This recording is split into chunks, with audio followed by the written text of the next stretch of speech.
Hi. I finished an arc.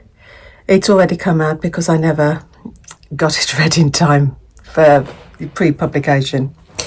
And it's Emma Donoghue's new one, The Paris Express.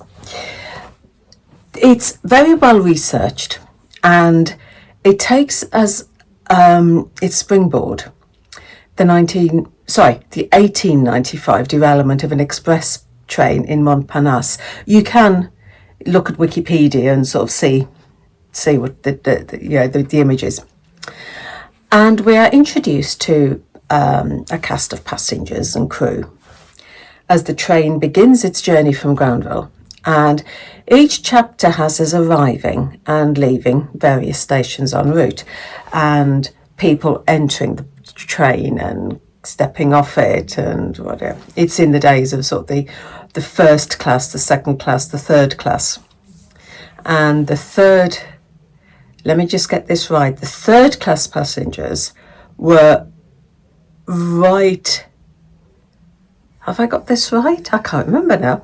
You've got the engine, you've got the third class, the first class and the second class.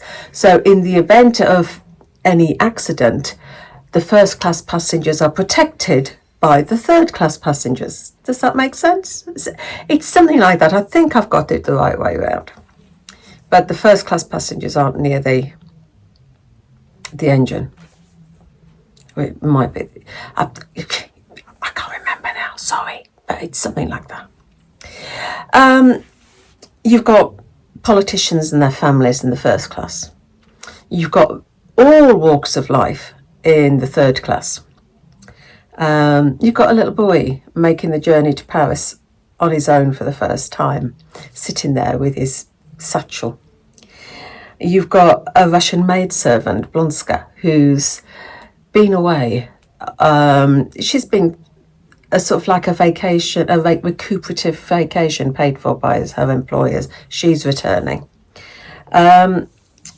You've got a young anarchist, Mardo, who's determined to blow the train up.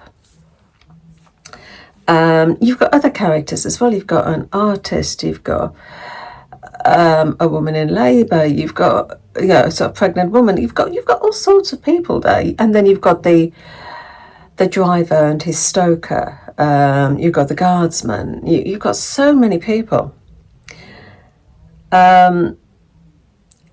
And for me, there were almost too many. There were too many for me to get a grasp on these characters.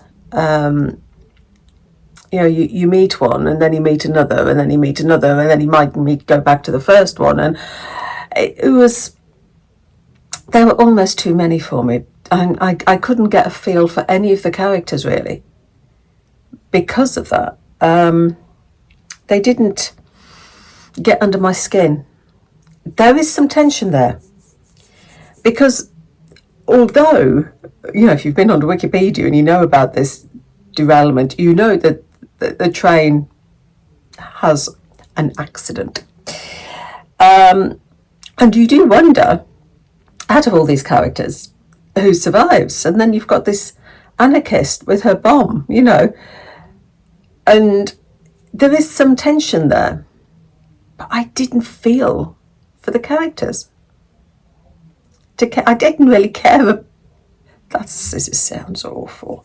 I didn't really care enough about them. But there is a tension there, because you do wonder who is going to survive. Out of all these people, you wonder which ones are going to survive. And what I did like is I liked the afterword, where, again, this is Emma Donoghue's meticulous research. She has listed the people on the train from records of who was travelling, the staff.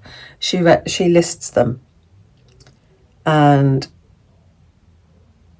she also gives you her thought processes in the additions she made to the people. Excuse me. Yeah, there is a passenger list, but she's added other people to this historical passenger list, and there's her thought processes for including these other people that she's included on the train. It wasn't a bad read. It was an okay read. For me, it was an okay read. It's just that I didn't feel for any of the characters. I didn't really, they didn't get under my skin, which is sad, really. But it's a meticulously researched book, and I particularly like the bit at the end, sort of letting me know what happens to all these people. So, Emma Donaghue, it came out. It's only been out 2-3 weeks, I think. So, happy reading. Take care.